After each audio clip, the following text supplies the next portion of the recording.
Shalom bienvenue à tous. On approche bientôt de la fête de Shavuot.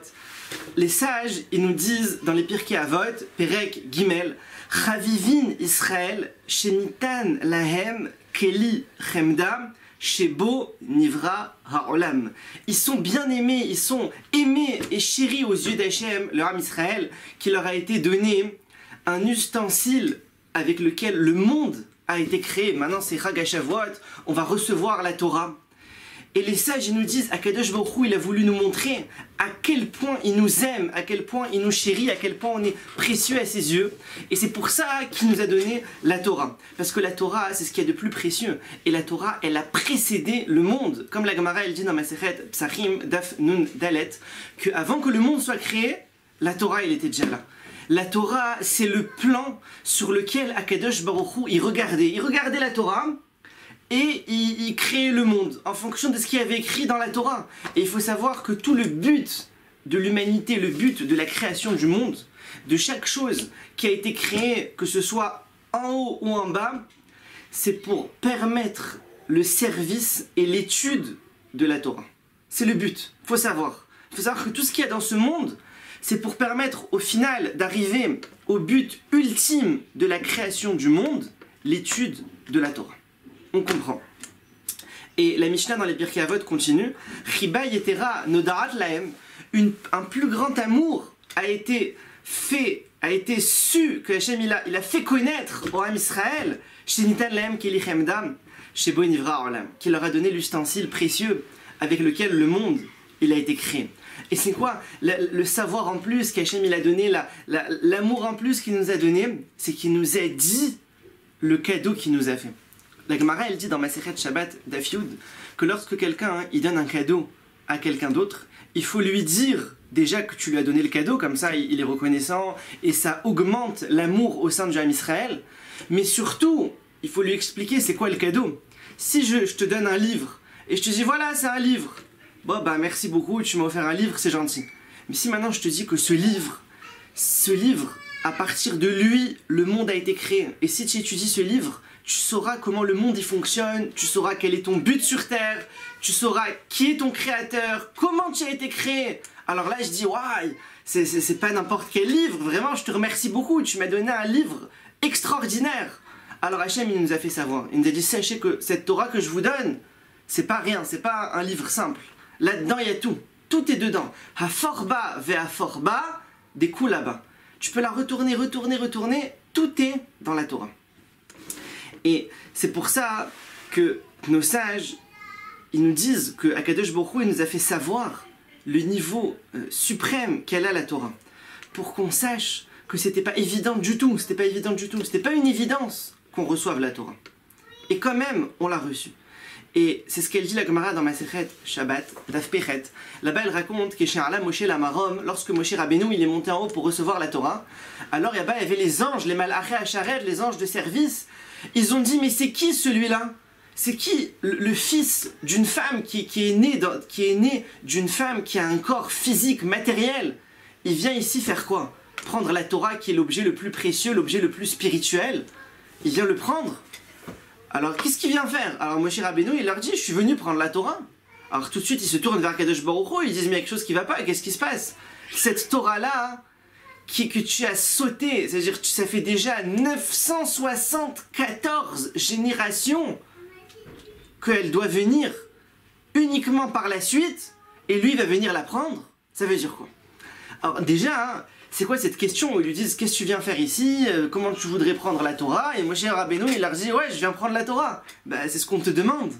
Alors Moshe Rabbeinu en fait il a voulu leur justifier et leur dire au contraire, le fait que moi je suis un homme et que j'ai un corps physique, je suis issu d'une femme qui m'a enfanté, alors moi j'ai la force de sanctifier le nom d'Hachem. Parce que vous les anges, vous êtes spirituels, votre corps il est spirituel. Donc quand quelque chose de spirituel, il fait quelque chose de spirituel, il n'y a rien d'extraordinaire, mais quand un corps matériel, il se bat et il combat le Yetzer Hara, alors là, on sanctifie le nom d'Hachem. On dit, ouais, tu as vu, c'est incroyable. Ouais, c'est incroyable. Là, il y a un Kiddush Hachem. Et ces 974 générations, en fait, il s'agit du pasuk dans Tehilim, dans lequel il y a écrit Davar Tiva, les élèves d'or. Quelque chose qu'Akadosh Baruch Hu a ordonné pour 1000 générations. Et en fait, cette chose-là, il s'agit de la Torah. Et Akadosh Baruch Hu avait prévu de nous donner la Torah seulement après 1000 générations après la création du monde. C'est énorme. Pour vous dire, depuis Adam à Rishon jusqu'à Noach, il y a eu 10 générations. De Noach jusqu'à Abraham, il y a eu 10 générations. Ça nous fait 20. Abraham, Yitzhak, Yaakov, Lévi, Amram et Moshe Rabbeinu. 6 générations. 20 et 6, 26 générations après la création du monde. C'est la génération de Moshe Rabbeinu et la Torah elle est donnée. Mais qu'est-ce qui s'est passé? Eh ben, on fait 1000 moins 26, ça nous fait 974. Akadosh Baruch Hu, il a coupé ces 974 générations pour donner la Torah. Il n'a pas voulu attendre, c'était prévu d'attendre. Mais le monde, il ne pouvait pas tenir, le monde, il n'était pas là. Tant qu'il n'y a pas la Torah, il n'était pas là, le monde. Donc Akadosh Baruch Hu, il a fait venir tout de suite. Et là, dans la suite de la Gemara, dans Shabbat, alors Akadosh Baruch Hu, il dit à Moshe Rabbeinu, il lui dit « Réponds aux anges !» Il pose des questions ici, il demande « Qu'est-ce que tu es venu faire, la Torah? Réponds-leur !» Alors Moshe Rabbeinu, il dit « Mais j'ai peur qu'ils me brûlent avec la vapeur de leur bouche, c'est du feu, ils vont me brûler !» Akadosh Baruch Hu, il lui dit « Attrape mon trône céleste, attrape-le !» Et tu leur donnes une réponse, ils pourront rien faire. Et là Moshe Rabbeinu, il attrape, et il leur dit « Mais la Torah, il y a écrit quoi dedans? Il y a écrit « Je suis Hachem, votre Dieu, qui vous a fait sortir d'Égypte !» Vous étiez en Égypte? Vous êtes sortis d'Égypte? Non, vous étiez des anges. Il y a écrit dans la Torah, tu ne voleras pas, tu ne convoiteras pas, tu ne tueras pas. Vous, il y a des options de voler, de tuer, de convoiter. Il n'y a aucune option chez vous les anges. C'est vous les anges, c'est du spirituel. Il n'y a pas un ange qui va convoiter la voiture de son ange ami. Ça n'existe pas. Et il dit la Torah, hein, on voit que la Torah elle a été donnée pour être appliquée dans un monde physique. Elle pour être appliquée pour sanctifier le matériel et le rendre spirituel. Donc nous les hommes, oui on est capable de ça. Et la Torah elle ne s'adresse pas à vous les anges qui vous êtes spirituels. Et là les anges, ils ont admis. Ils ont admis comme il y a écrit dans le Passouk, je retrouve le Passouk, il dit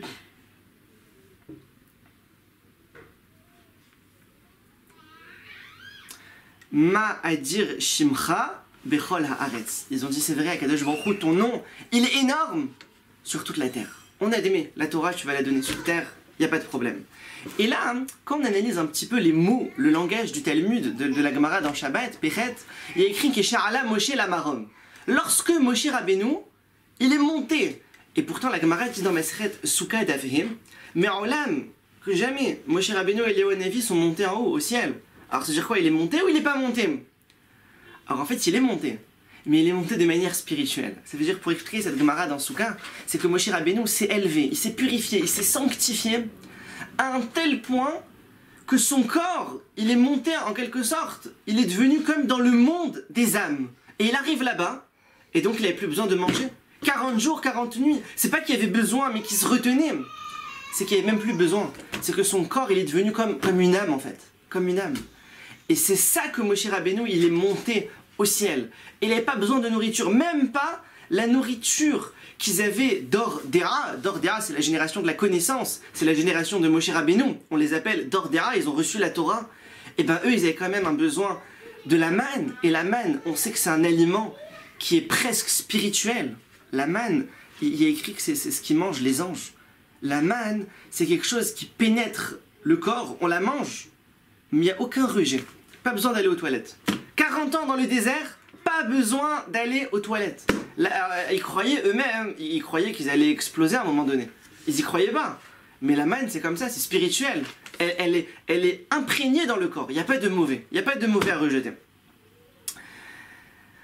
Alors, cette Torah qu'on a reçue, il faut bien sûr fixer un temps pour l'étudier. Elle est là, elle n'est pas là pour décorer. Il faut fixer un temps. Echad amarbe, vechad amamrit. Celui qui fait beaucoup, celui qui peut faire 5, 10 heures, 15 heures.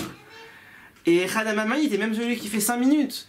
Mais il faut absolument fixer les temps d'étude. Il ne faut pas qu'il y ait un jour, une nuit qui passe sans qu'il ait étudié la Torah. Et bien sûr, avec l'étude, il se rendra compte qu'il a besoin d'étudier encore plus. Qu'il faudra prendre du temps. Il n'y a jamais un temps disponible. Le Yetzer Hara, il ne donne jamais à quelqu'un un temps disponible. Il dit voilà, c'est ton temps d'étude de la Torah. Non. Quelqu'un, il est toujours préoccupé par sa famille, par son travail. etc. Il faut voler le temps. Si quelqu'un il vole le temps, il décide, il dit ça c'est mon temps d'étude, je bouge pas, il peut y avoir ce qu'il y a, ça c'est mon temps d'étude. Alors ça ce sera son temps d'étude, et alors là il méritera d'avoir reçu la Torah, mais pas seulement de l'avoir reçue, mais aussi de la lire. Tevorechou, Mipia Elion, soyez bénis de la bouche d'Hachem, à bientôt. Koy